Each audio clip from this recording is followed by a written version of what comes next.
नौशेरा में कस्टम हुक्काम ने 3 अरब रुपए का गैर मुल्की और जाली ब्रांड का सामान जला दिया। नजर आतिश किए गए सामान में सुपारी, गुटखा, सिगरेट और बारूद शामिल था।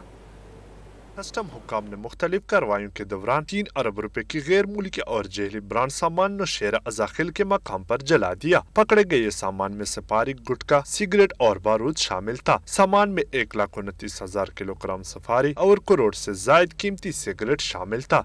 बाकी मुईशत हमारी बेहतर हो तो वो चीज़ें भी मिल के स्मगलिंग को काबू पाने के लिए वो बड़ी एक अहम किरदार अदा कर सकते हैं। मनशियात तो जो आज हमने रिस्ट्रिक्शन की है उसमें नहीं है, लेकिन मनशियात भी हम ऑफ एंड ऑन डिस्ट्रॉय करते रहते हैं, पकड़ते। कस्टम इंटेलिजेंस और कस्टम इन्फोर्समेंट ऑपरेशन ने मुख्तलिफ कार्रवाइयों के दौरान सामान पकड़ा था। चीफ कलेक्टर कस्टम ने मीडिया से बात करते हुए कहा कि मईशत की बेहतरी के लिए महकमा कस्टम बेहतरीन कारकर्दगी दिखा रहे हैं। कार्रवाइयों के दौरान बदनाम स्मगलरों का नेटवर्क तोड़ दिया है।